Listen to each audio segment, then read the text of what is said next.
Hi, and welcome to the Punk CX podcast.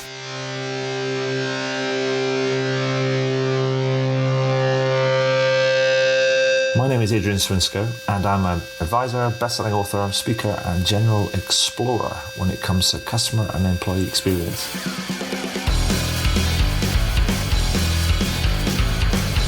I'm really interested in figuring out what it takes to build organizations that produce better outcomes for both customers and employees. So with that in mind, I seek out and interview CEOs, entrepreneurs, business and tech leaders, authors and academics to uncover some clues about what it takes to build such an organization. Now, some of you may know the podcast as the Rare Business Podcast, but I decided to rename and rebrand the podcast recently. This is for a number of reasons. First one was to mirror the title of my book, Punk CX, which was published in June 2019. Two, because I'm a fan of punk music. And three, it's just more fun, right? Anyway, if this is your first time listening to one of these interviews, then hello and welcome. And please do dive into the archives at adrianswinsko.com, as I've now completed over 300 of these interviews in the last few years. If this is not your first time listening, then welcome back and thank you. Anyway, that's enough for me right now. Let's get into the interview.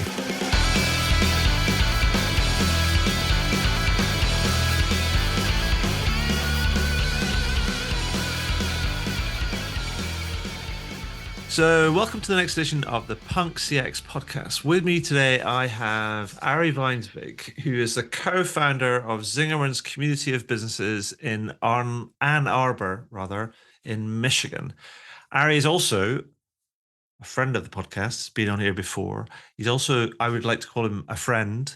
He's also a contributor to the latest missive that I put out, which was called Punk XL, and he was so gracious to kind of contribute to that, to show that I'm not kind of mad, or if I'm mad, then he's just as mad as I am.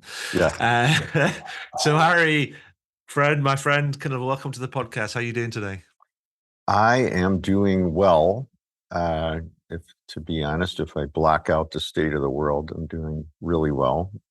If I don't, then I can sink down, but I'm happy to see you and eager to participate in our conversation because it's been a while since we've talked and I always enjoy it. Yeah, awesome. So, like I said, you're a friend of the podcast and you also contributed to Punk XL. But for the listeners who are not familiar with you and your work and what Zingerman's is all about, can you tell us a little bit about yourself and what you get up to? Absolutely. Where shall we start the story today? So yes, I am in Ann Arbor, Michigan, which for those listening who likely don't know the town, I guess if I was coming from the UK, I might say it's a little bit like Cambridge in that it's a university town, maybe Edinburgh, I don't know. And I came here from Chicago, which is about 4 hours drive to the west, just to give a little geographical context. And I studied Russian history at the university. And particularly, as you know, studied the anarchists. Mm-hmm. I have, as you said, a parallel set of crazy ideas about the world in a good way. Graduated with my history degree, with which there is nothing really one can do, not saying that negatively, except go get more degrees, which is what I was supposed to do, but I didn't want to move home and I wasn't ready for more degrees. So I ended up taking a job, long story short, as a dishwasher. And that's how I got started in food. So I really lucked out because I only took the job so I didn't have to move home. I had no interest in business, food, or anything else.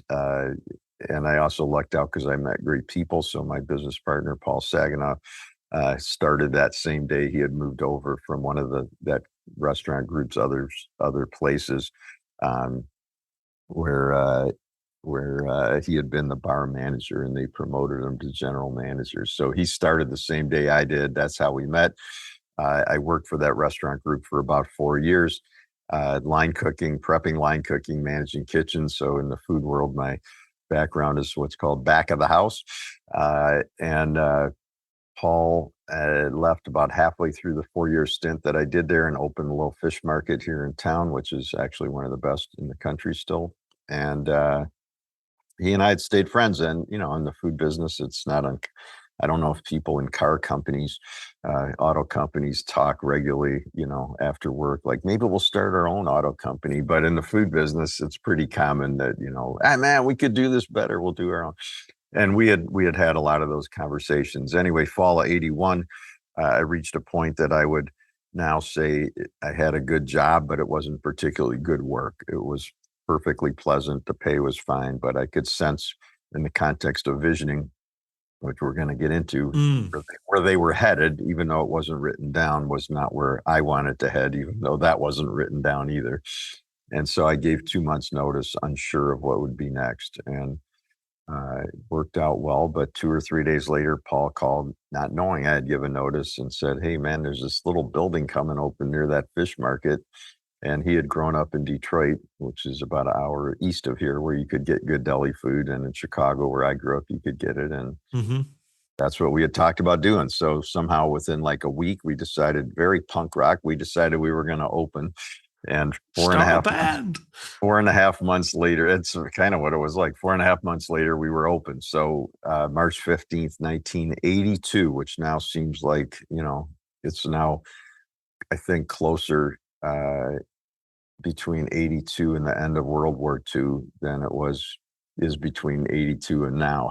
just to give you and I some context. So we started with 2 employees, and me and Paul, 29 seats, 25 sandwiches, a little bit of what's now called specialty foods, but at the time was just called weird because no one knew what extra virgin olive oil was, and hardly anyone knew in Ann Arbor, et cetera, et cetera.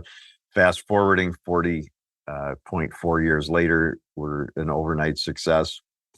And we now have, having attained the levels we were at before the pandemic, the earthquake of the pandemic, we're probably at about 750 employees. And depending how you count, we have about a dozen different businesses, not multiple units, because I don't like that, all here in the Ann Arbor area, operating as one organization with, although I wouldn't have called it that when we started, but I will call it that now, a lot of anarchistic principles in the way that we operate. So that's a long answer, but it could go even longer. Here we are, man. And we could talk about all sorts of things, but you mentioned kind of visioning and I was thinking about that, and because it's something that's, a bit of a bugbear on my kind of little kind of tub that I keep thumping on, because I've always contended that sort of many service and experience initiatives, they lack a clear vision of what it is they're trying to create and why, and hence you get the higgledy-piggledy service experiences that we often encounter. Yep.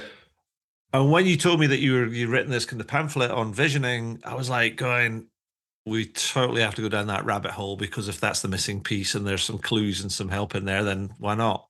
So I just want to ask you, like, why the visioning pamphlet? Why sort of like kind of now? I mean, I know it's something that you guys do a lot, but like, why the pamphlet? Well, as you know, I mean, I've done a lot of books and pamphlets, and I think there's merit to both. In my musical orientation, this pamphlet's a little bit like what they used to call, and still sometimes do call, an EP.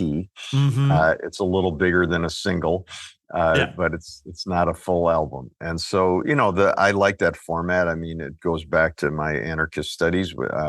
In 1900, I think it's fair to say pamphlets were the equivalent of social media, or one of the equivalents. It was a way to convey ideas relatively inexpensively and quickly, because people would read about whatever and pass it to their friends and that sort of thing. So I'm drawn to the format anyway. Yeah. And it's also true is that people don't always want the whole book. So this was enough for this, but not enough for a whole book. So that's why it got that format. Why now?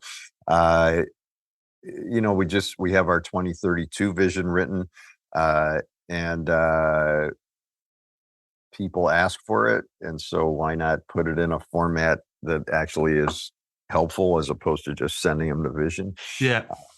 And then, because the biggest reason is just, as I say in the pamphlet, I mean, this process skeptical as I was 30 years ago when we started learning it, and I'm not big on overstating things, but it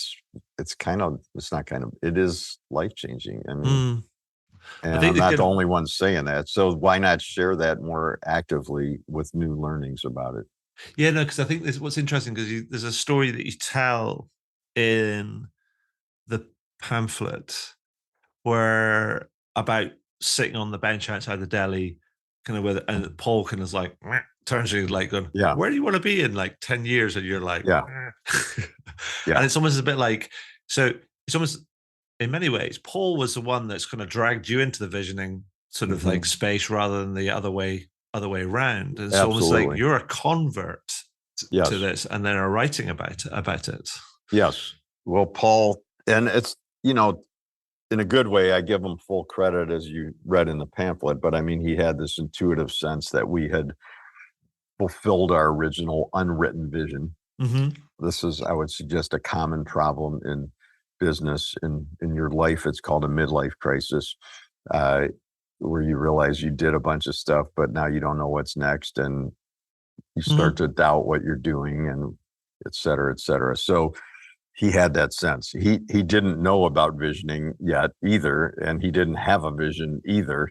I don't think. I mean, he just had this sense that we needed to get clear on where we were going and really try to be able to uh, answer some questions about our future that we weren't clear on, and we had been clear in the beginning, even though we Mm. didn't write it down. And this is true for whoever. It's true in a band. Like, we're going to do this, da, da, da. And then 10 years later, like, you've had 3 or 4 albums came out and they were really good. And somebody starts going, why are we been doing this? And somebody else is sick of touring. And somebody else is like, no, man, we got 10 more albums to do. And somebody else is like, well, I actually like this other kind of music. And then they end up with a solo, so this happens to all of us. This is just a way, the visioning process is a way that I wish I had known in 82. Mm-hmm. I wish I had learned it at 8, Mm-hmm. because it's really a life skill. And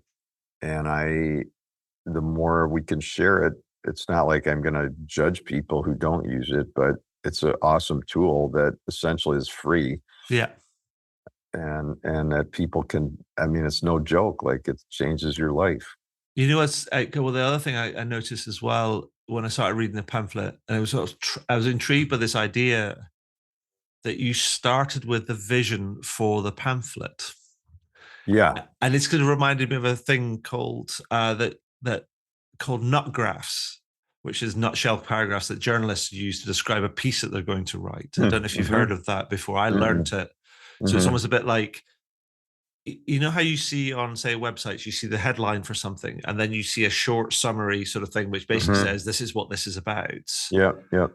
Well, journalists will write that first, because then Mm-hmm. it fixes, it's almost the vision of the piece, and then they go off Mm-hmm. and write the piece. Mm-hmm. Mm-hmm. And I was looking at that, I was going like, you wrote a vision for the pamphlet. And I was like, brilliant, that's brilliant. Because it's almost like you start with the end in mind in many ways. Well, and as you know from doing the work, it's not like you have the entire book to the paragraph outlined in advance. So as I was working on it, I'm like, I busted myself, because we really do start most things here with a vision, and Mm, it's not uncommon to forget, like many things in life. But if you're used to it, you self-correct, right? And so this was just me going, yeah, like, it kind of makes sense. And then, of course, you start with that in mind. And so it only makes sense to put the vision in the beginning, because if you start reading it, you're like, well, this isn't interesting, then don't buy the pamphlet. Like, I'd rather save you I don't need you to read the whole 80 pages to find out it sucked for you, mm, so putting it up front, and then it's good because it helps me to be clear about what I'm hoping to achieve. And then it's not a manipulative thing, but it does help to shape I believe, your experience of it, because I've told you what I'm trying to do. And so if you buy into that, if I did a good job, then you're more likely to feel rewarded by it and learn from it. And we all win. mm. But I think the thing that I also like is that and this is kind of, I'm sort of getting to this idea that, because the idea of having a vision in business is this common vision and mission and kind of like your values and your strategy and all that sort of like stuff. Mm-hmm. But you talk about this idea of vision is that, and particularly the pamphlet you talk about, it's a story about stories. Mm-hmm. And that for me is interesting because if I do a search on the Tinterweb for top entries about visions and all that sort of stuff, Mm-hmm. I pretty much get 0 stories. Mm-hmm. Yeah. And that feels like a problem because it feels like people are doing these statements. It's not about a story. And actually, there's a difference between these statements and stories and how we interact with them and how we engage with them, right? Yes. It's night and day. So I didn't go to business school. And so I don't really understand that model that you're describing with the 4-line vision statement. I like mission statements. We've used ours here very effectively. It's made a big difference in our organizational lives. I wrote about it in part 1 of the book, leadership book series that I've done, and that's awesome. It's like the North Star as we view it. Like you feel lost, which we all do regularly. I think it's easy to take a deep breath and remember that in our world, we're here to bring a great experience to everybody, right? It's not rocket science. It's not brain surgery. It's not that hard. Every 9-year-old could do it. So, but the vision is a story. And when you only have the 4-line one, it doesn't provide any real clarity to me about the kind of future you want to create. Whereas when you write a story of your future, it's all the things that matter. So if it's you and me, it might describe Peter Kropotkin's book on the shelf. It could talk about the music that's playing. For other people, those would be irrelevant, right? If it's your organization, it's giving you a chance to write the story of what you want to create so that it's not just a bullet point list or a business card. It's really the story of how the people who work in your business, whether there's 2 employees or 2,000, how they feel about working there. Do you want it to get big? Because growth is not a requirement; it's a choice, right? And it's just like in a relationship, you could have no kids or you could have 12 kids. I mean, it's not like one's bad and one's good. The key is that it's matched up with what you actually want. Yeah. So if you didn't want kids and you have 12, your life is going to be miserable. And if you wanted kids and didn't have any, you're dealing with that, So this allows you to tell the story of the business, the organization, because it's true for not-for-profits or bands. Also, what do you want to create? What's success look like for you? Not for your mother, not for the BBC, not for the business department at the university. It's really your description. But unless you're an expert storyteller, I mean, I think it's a brilliant tale. I can't remember kind of what it was. I think it was an Ernest Hemingway that supposedly wrote the shortest kind of like short story ever. It was like 6 words. It was to do with baby shoes and things. And it was, but unless you're Hemingway, then stories tend to be they can tend to be quite involved, as it were. I mean, you talked about your original 93 vision was a 6-page long document that pretty much described in good detail what the collective organizational lives would be like for 15 years into the future, right? So do you think that's a problem for many other organizations or entities when they approach this kind of vision? Because it feels like, I don't know what I'm trying to say. I'm trying to say is that it feels too fluffy or too like hard work or something. And that's why people don't kind of do it. And therefore they reduce it down to these 4-line thing, which means nothing to nobody really. Well, as you know, I wrote a whole big book, not a pamphlet, about beliefs. Those are just beliefs. I mean, there's nothing genetic that inclines you to 4-line vision statements and quotes. Yeah. It's just we do what we're used to, most of us, until something changes our beliefs. And for many people, they never change those beliefs. So I wouldn't have known this either. I mean, I only learned it because as I described the story in the pamphlet, I mean, we met Stash Kazmierski back in 1993, and he had learned it from another guy, Ron Lippett. And that's why we learned it. I mean, but I wasn't looking for this process. It never would have dawned on me to do it this way. So, why don't people do it? Why don't people go to therapy? Why don't people read books? Why don't people work out. I mean, nobody goes, it's not good for you to work out. Yeah. No, sure. Nobody thinks it's good, healthy to eat fast food, but they do it anyway, which is, I'm not judging them as people. We're all making choices. So you mentioned Stash and is it Nicholas Lipper? Ron Lippert. Ron Lipper. And although Nicholas Lipper was a great, no, I don't know who it was. Well, I recognize the name next to Ron Lipper. But they taught you kind of about visioning and stuff. I mean, help me understand, because that's what you go into in the pamphlet in great detail. Is like, how does visioning work for you? I mean, can describe the process kind of thing for us. Yeah. So there's there's two things, I guess, that I'll say. So one is that the end result of writing a vision. So it is a story.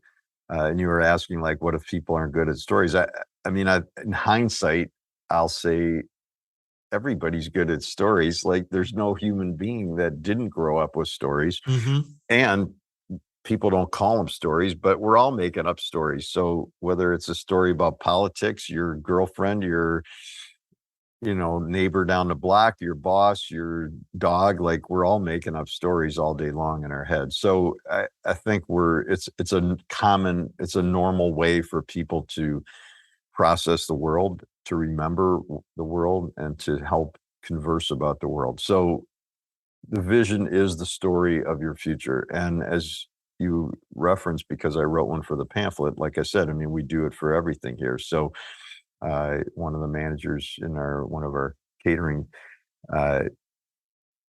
businesses just wrote a vision for an event that they're doing this weekend, which is awesome. I've been on this, and she's, I'm like, yeah, terrific. Now get the feedback from the other managers and the people working the event, so they're clear, and they'll help you enhance it, and they buy in consciously and unconsciously to the vision of the event, and then send it to the bride and groom, because in this case, it's particularly relevant because the guy who's in the couple learned the process from us years ago and uses it in his organization. So he'll laugh in a nice way.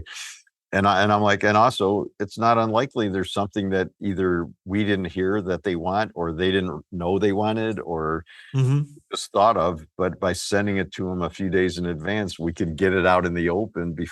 We're all good at scrambling and catering to do something at the last minute, but wouldn't it be easier to know 48 hours in advance that they forgot to tell you that they wanted blue flowers on the last table to the left? So the vision can be super helpful in that regard. So that's the first piece. The other piece is the process that we learned from Stash about how to do it. That's detailed more in part 1 of the book, but it's referenced in the pamphlet. And it's essentially it's essentially free writing. I'm not an English major either, but so I was raised to, like, think about everything, figure it all out, and then write it down. This is the opposite, which is very hard to convey to people, especially if they have a lot of experience in, say, engineering, which is designed around systemic problem solving. This is where you can start having no clue what you really want, but you free write. So you sit down and you write for, depending, like that vision for the pamphlet, just to get the first draft done took 10 minutes. I mean, It really doesn't take much time. If it's for your whole organization, you might do it for 45 or an hour if you're really pushing it. And it doesn't mean it's done. It's just the first draft, but you'll have a lot out there. And we call it hot pen. That's what we learned from Stash. And essentially, you just keep writing for the entire time. And that's really what makes it work, because when you continually write, your conscious brain cannot keep up with your hand or hands typing. And so it overrides the overthinking that most of us are so adept at, and pushes us to tap what is already in our hearts, but we'll tell ourselves won't work, or my significant other won't like that, or what if this goes wrong, or how will we get the money to do, and so you just keep writing. And because it's just a draft, you can clean it up, you could change your mind later, you can add stuff to it as other people contribute to the conversation, you can embellish it, etc. I mean, is there kind of, when you talk about doing that the hot pen, and I mean, is there any kind of, like, dimensions that you think that the or like timeframes or dimensions that you should kind of make sure that you add in to cover all the kind of bases and the right sort of like kind of timeframes and stuff? Or I guess because otherwise, if I was thinking about it, I'm like going, oh, okay, fine. I mean, I'm familiar kind of with kind of writing and stuff, and I sometimes just go blah, blah, blah, blah, and then the hardest part is the editing kind of part, getting shaping Yeah. kind of things. But like, are there some things that was to get people started on this if they want to, other than kind of going and buying the book and the pamphlet, obviously, that's going to help them get going? I mean, some things that they should be thinking about, time frames, things that need to be kind of in it. There's almost like a simple checklist. Make sure you cover this. Make sure you cover that. There is a list of things in part 1 of the book, but the reality is if you just write, a lot will come out. And then as you share it with good people around you, they'll say, yada, yada, yada, so in this little one that the catering manager drafted and she sent it to her colleagues, and one of the other managers responded last night, I saw, and she said something like, this is awesome. Maybe we should add something about how great the service is. Okay, that's terrific. So diversity dictates that none of us have all the answers, and you can do this completely on your own and it's still very helpful. But if you do involve other people, then diversity dictates that what they experience and understand and notice will be different than what you or I do. So just in the context of organizations, that means that as we do here, like you involve the frontline people at some point. So, the person who does the bread deliveries is going to think of things that are different than I do. And it doesn't mean they have to be the decision maker necessarily, but their perspective can enhance the story that you're writing. And at what point, I guess, how do you know you're finished? Or do you not know you're finished? You just have to kind of finish. Well, Adrian, how do you know that your book is finished? Oh, crumbs. You just have to decide and just give it to somebody else. And There you just go. go, you know what? Yeah. Same with everything. How did the Sex Pistols decide that the album was done? I don't know. The label was on their ass. They ran out of money. They got impatient. They couldn't deal with doing another take. I don't know. Same with this. I mean, at some point you decide to get going. I mean, and there's certainly people who can rewrite it to kingdom come, but this is the same with books. Nothing I do is good enough. It can all be made better. I mean, and you get it, but I send out an e-news every week. It's never good enough. And if I keep working on it for 40 years, it's going to be better at some level. But then it's like, well, I just try to remind myself, the New York Times or whatever, they go to print every day and there's typos in there. And I read sentences in there. I'm like, why did they write it that way? But whatever, you got to make your deadline. And so Seth Godin has written a lot about this in The Practice, or Stephen Pressfield in the War of Art is very good. And, it's just the rigor and the discipline to get it out. Yeah. And I think kind of like it will then takes on a life of its own, as it were. And does that mean that you've got the global, or not the global, the kind of the broad vision for the community businesses, which maybe because for people's understanding, Zingerman's is this a broad organization, and as you say, it's got 12 businesses, and there's a lot of participatory leadership and management and innovation and enterprise and all that sort of like stuff involved. So does that mean that every business or organization within the community has its own vision as well? Yes. And because of the pandemic, it's convenient to blame, but also true. We're behind on writing new ones for some of the business. So I think there's 4 businesses that are currently engaged in some level of writing their next one because we date them. This is one of the big pieces of the way we do it. So like I mentioned that we have one for 2032, which was started in 2018, and the story of rolling it out is in the pamphlet, but we were supposed to roll it out after 2 years of working on it, and it could be done sooner. It's just we weren't in a giant rush. We already had one for 2020. Yeah. We were set to roll it out at the end of March 2020, which clearly didn't happen. But we did roll it out in January of 2021, not on January 6th, but Right. for 3 weeks later. And we have that one. So when you have a date on it, it finishes, and we're, like I said, we're behind on 3 or 4 of them. But so, get it done. We're imperfect too. And Yeah, no, absolutely. And given how you've gone through, I mean, like, how many different visions for Zingerman's do you have now? I've had now. well, there's as per the subtitle of the pamphlet, 4 Yeah. visions, 40 years, and a positive look towards the future. So we had the first unwritten one, which is how anybody listening to this that started anything probably got going the way we did. Like, in your head, it's kind of clear. Yeah. You don't write it down. 1993 is when Paul asked me that question that you referenced, sitting out on the bench. And we learned from Stash how to do the visioning process. And that's the first one we wrote. And that was for 2009. So we finished it in 94. And it was 15 years in the future. Okay. Then the next one was 2007, was written for 2020. And then I already mentioned the 2032 that we wrote in the couple of years leading up to 2020.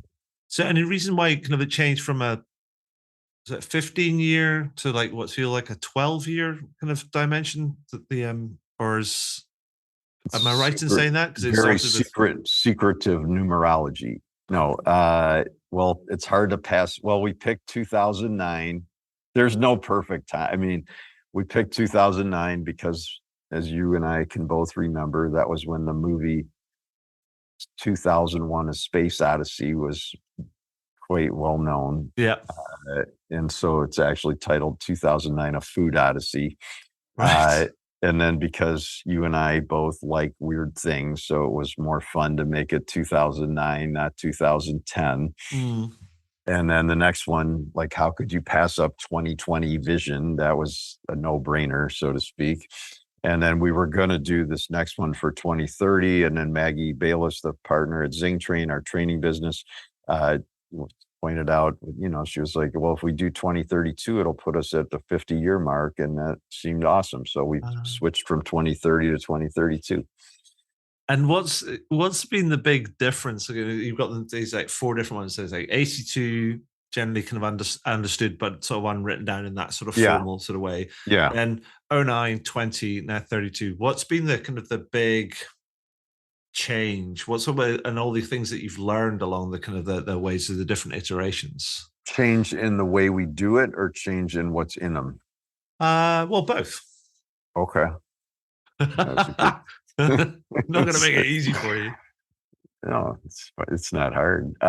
So I just didn't want to answer the wrong question. So no, that's fine. The process, when we wrote the first one, it's not exactly the style that we would write it now, but it was the first time we did it, right? So because you and I both like music, I mean, it's like the recordings that whoever did in their bedroom, like it's like the demos, right? And then the fully produced. It's still you, but whatever. Okay, then by 2007, when we started the next one, I mean, I had already written articles about visioning. We were teaching visioning at Zing Train. We had been practicing it in smaller forms for years.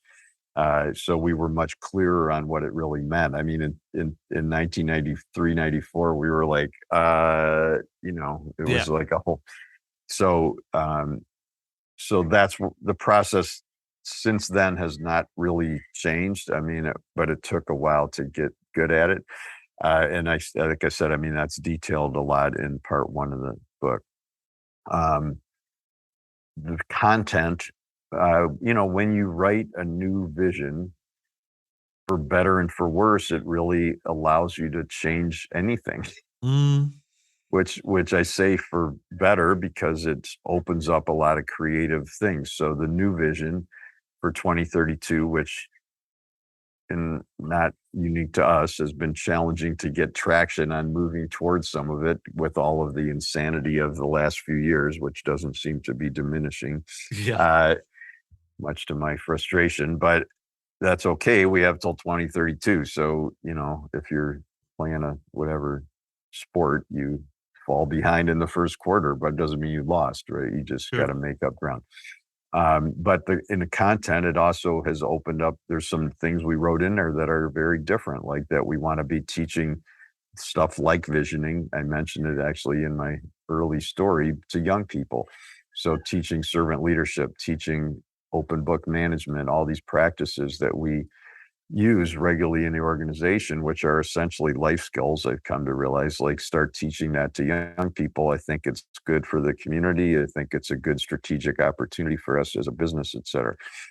It talks about succession planning because we're trying to be out front of it, and where we're going with that. It talks about love and our commitment to making love a positive part of our workplace, right? Which I never would have written about in 1982. I would have rolled my eyes big time. So so there's stuff in there about that. The 2020 vision is where we first wrote about employee ownership stuff, which has continued to evolve. It's where we laid the groundwork for what became our work around energy management and teaching that. It's where we, for the first time, wrote out something about diversity, et cetera. So, each piece adds.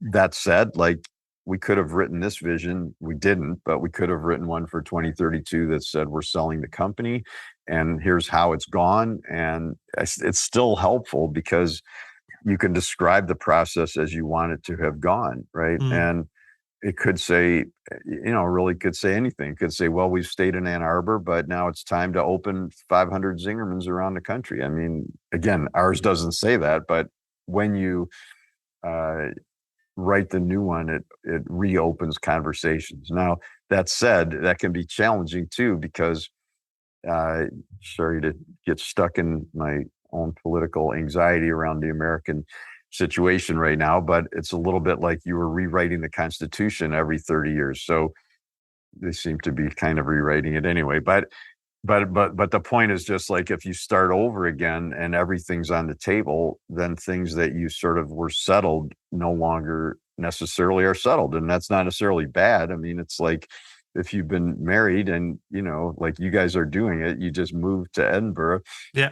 My experience of moving, it's been a while, but like stuff that you never even thought about, like now you're getting arguments over where the couch goes, and like, why would you put it there? And I can't, and like, you never even talked about the couch, right? But all of a sudden, because you're in a new space, the couch is, figuratively on the table. And so you're like, I have a very strong belief, as and it's written about in the pamphlet, but about only doing business in the place that we live. Yeah. And it's not good or bad. It's just how I want to work. And so that's been written into each of the visions. Well, when you start the new vision and anything's on the table, then all of a sudden we need to rehab that conversation, because for me, it's like a non-negotiable, but for other people, it's sort of like, okay, they're willing to go along. But if we're now going to talk about it, maybe they want to open in London and I don't, and so now we got to work that out. And again, I don't know, but I would imagine when you and your wife are talking about moving, like you kind of go through the same thing, because there's stuff that you're used to in your life that maybe you didn't love, but you've become accustomed to it. And now all of a sudden you're going to go to this new place. And like, do we want to live in the country? Do we want to live in the city? Do we want a bigger apartment or a small, and there's no right answers, but you need to come to agreement. Yeah, and absolutely. You've got to explore it. And I think that's the thing. I think that's but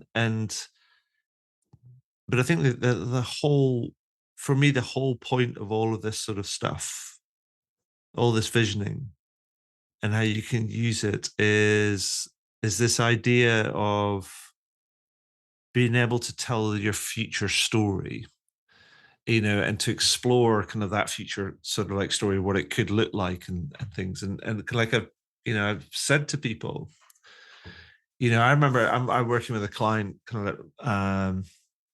I was working with a client and I was saying they were preparing this deck to present to the board around this business case of stuff that they wanted to do.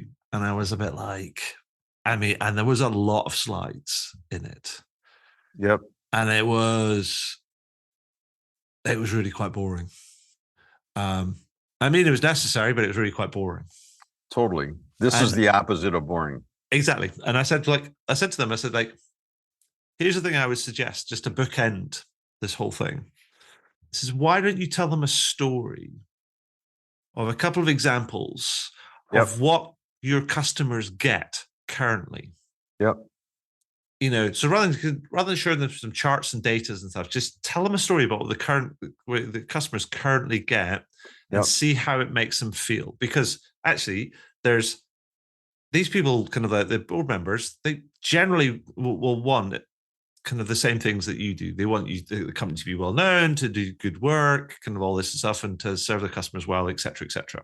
Mm-hmm. But when you expose them to the reality, or a customer's reality about how things work in practice, you show them all this data, and they go like, okay, that's fine. It can be better. We can fiddle around. But then when you tell them a story, they're like going, and they'll start getting uncomfortable, shifting it around. And then you can go, now we've got your attention. Now let's tell you kind of what we're going to do, and then we're going to tell you a story, a future-based story of what it's going to be like in the future.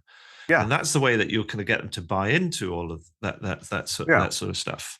Yeah. Well, we know from sales research, everybody buys on emotion and justifies on fact, right? So it's true with cars, it's true with music, it's true with whatever. So this is us buying into our own future, and it's an inside out exercise. So can't stress it enough. This is not an analysis of the marketplace and a forecast of what inflation rates are going to look like and the impact of Ukrainian wheat shortage. It's like, this is like, what do you want to do? So I told, part of the reason the pamphlet came out is to tell the story of what happened in the pandemic. And there's an essay in the pamphlet, which is like, when the pandemic happened, people started calling me going, well, I guess you're going to have to change that vision that you've been working on for 2 years. And then I was kind of freaked out. And then I kept rereading it. I'm like, I don't think we have to change anything. Like, there's nothing in here that is impacted by the pandemic. It's a story of what our organization feels like, looks like in 2032. It's 12 years away. I'm not I didn't go to med school like my grandmother wanted me to, but somebody in medicine is going to figure this out. And even if we're all wearing, whatever hazmat suits, we could still feel good about our work. So the vision is what's in your heart. It's the kind of life you want to lead. And so, on a personal level, I'm trying to work more right now. I got a lot to do. I got a lot to learn. I'm excited. I like doing what I'm doing. And other people that are the same age can't wait to retire. And there's no objective assessment of what somebody should do. It's just, what kind of life do you want to lead? Yeah, I know. I agree. And I think this is why the reason I wanted to kind of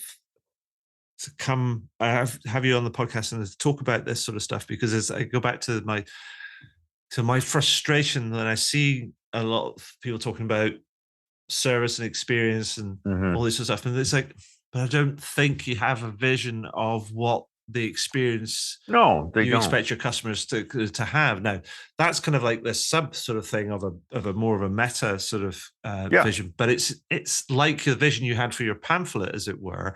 It's a vision that has importance nevertheless, and if you don't envision it, then how do you know all this stuff makes sense? Otherwise, you just end up going layer and layer and layer and layer and layer, and then you end up with this thing. Hodgepodge. Yeah. Well, that's when they do it that way, and I understand it. It's an outside-in exercise. It's an assessment of what Adrian Swinsko, the customer experience expert, advised us to do, and then we blended in what the 7 other experts and the article that they read and what their cousin told them, and they come up with this hodgepodge. And as I talk about in the pamphlet, imagine the vision as the cathedral that we're building in our organizational ecosystem, right? And if you build a building based on advice from 17 disparate architects, and you end up with a bedroom that's Gothic and a living room that's mid-century modern and something else that's Tudor, like, they're all fine on their own, but they don't hold together. Whereas this is really about coherence and elegance and art, in the same way that, what one musician does with the same instrument is totally different than the other. And it's not like one's right and one's wrong. It's just doing it in a way that's true to you. And then because we're in business, just like the musician, at some point we do want to sell something. So, but how much you want to sell is really driven by you. So what's an appropriate level of income for one person feels like unbelievable wealth to the next one, and almost at poverty level for the other one, and it's the same amount of money. So sure.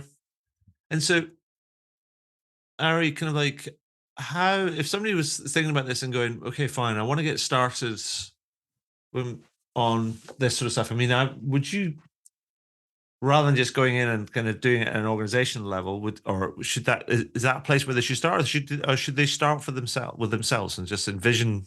I think you could start wherever you want. The idea of the pamphlet was it's an easy way to get the information and the stories of the stories, right? Yeah. It's like you said, it's just like I wrote, it's a story about stories. So this is the story of how we wrote these stories. And I think any of those can work. It's really where it feels right. So if it causes extreme anxiety, which I understand, you could write a vision.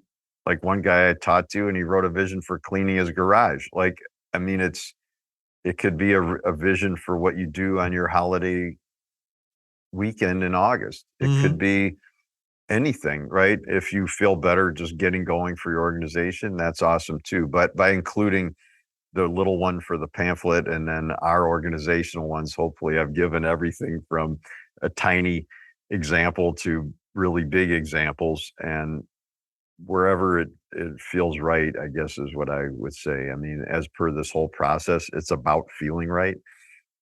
Yeah. There's no statistical assessment that says 72% of business owners do best when they start with a personal vision. Like it, Right. they can all work.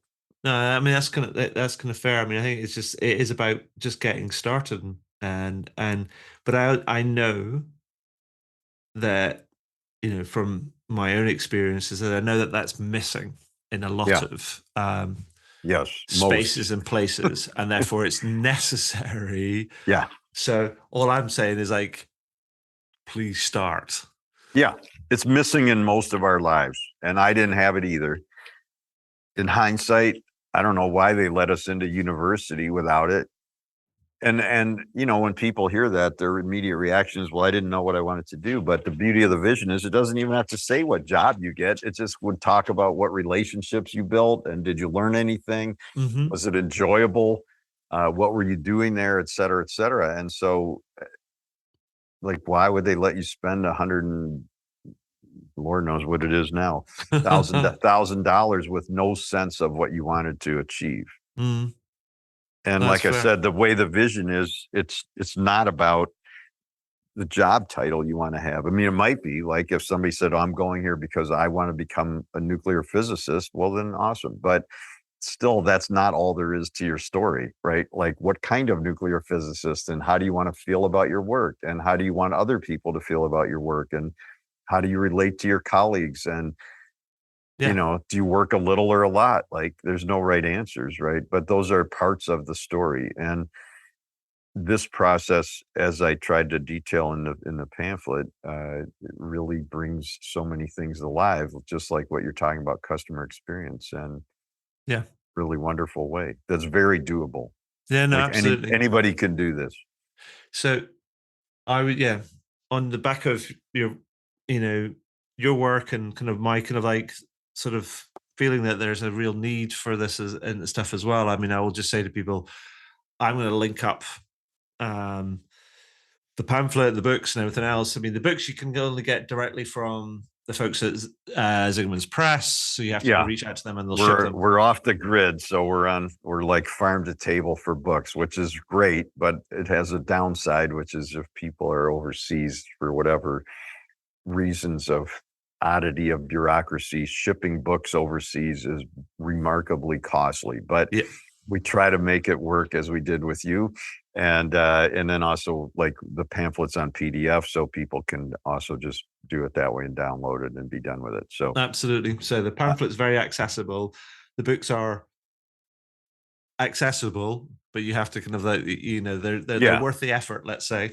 We'll figure it out. Yeah. Yeah. And so I'll make sure I get all that linked up. But you were talking about, just I want to back up a little bit, and because before we kind of end, is because like you've also kind of like said, is that the world's in an odd place right now. There's all sorts of stuff going on. And so what I have been doing lately, and I'm going to try and do it increasingly, is to sort of end on a good news story or a positive note, right? Yeah, So absolutely. here's a question for you, Ari.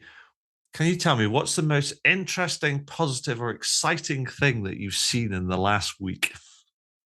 Well, there's many. Well, give us a list. Okay, I'm coming to it. Let me just unwind my brain for a minute. Well, one that's on my mind is there's a woman at Zingerman's Roadhouse, which is our sit-down restaurant that's all regional American food, who's been on our path to partnership, we call it, which is the process for and she started as a server 17 years ago, 18 years ago, women's studies and environmental studies, whatever. And she's getting very close to finishing this, and she will become a managing partner, which is awesome.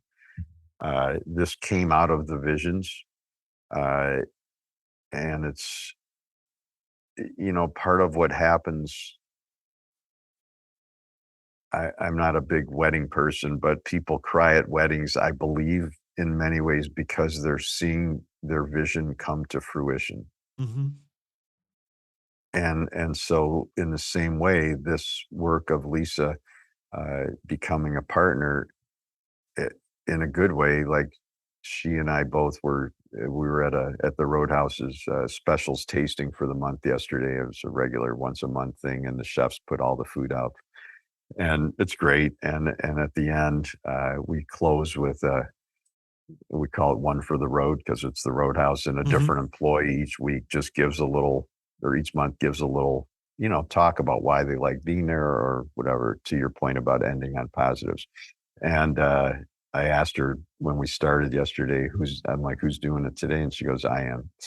And she wanted to do it because next week is what we call the town hall, which is where she goes in front of everybody who wants to come from the organization. We did one on Zoom last month. This one will be in person, and talks about her vision, which is written, and why she wants to do this, et cetera, et cetera. And when I was referencing the town hall, then I cry, not weeping, but I tear up as I'm talking because it's a big deal. And then when she talks, she tears up. And, but when it's real, it's actually awesome because you're being vulnerable over something you care deeply about, which is exactly one of the things you want in a partner. So, sure. And I'll just say that this happened also, and she doesn't cry a lot. This isn't somebody who's like, obviously she's emotional like all of us, but this isn't somebody who wears their emotions on their sleeve all day. So it's an exceptional event that it happened, and not in a, headline news way, but it's not something people see that often. And it happened when we did this at the Roadhouse managers meeting last month, right? And so, she cried when she started to talk about it. And it's the first time I've seen her cry in a long time, maybe ever. And I realized later, like, it's a real compliment to her and to our organization, because if you were she was in an accounting firm and she cried at the meeting where she was presenting her application of partnership, they'd kick her out. You can't have her as a partner. Look how she can't even control her emotions, and here at the end, like, a couple people were like, I was already behind you, but now that I see how much this means to you, I'm even more behind you. So it came out of the vision, her application as a vision. And when the vision starts to come true, it's very emotionally touching for everybody. So there you go. Awesome. Well, I tell you what, a great story. Big shout out to Lisa at the Roadhouse, and fair play to you, and congratulations. I'll send you her email, and you can send her a note.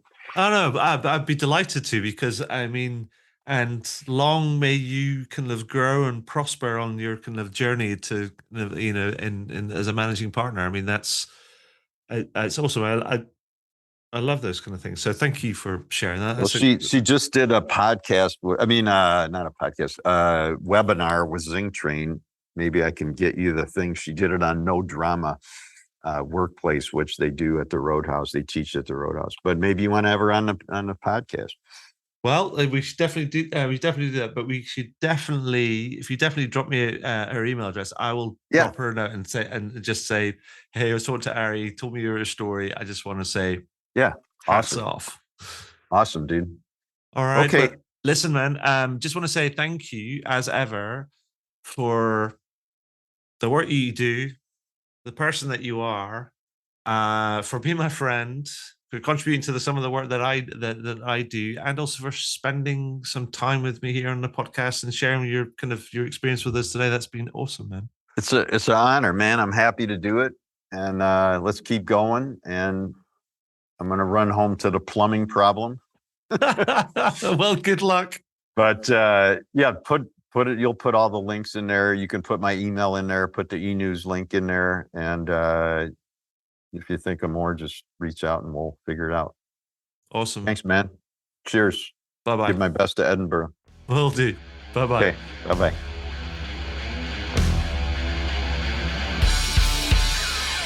Well, that was cool. I hope you enjoyed it.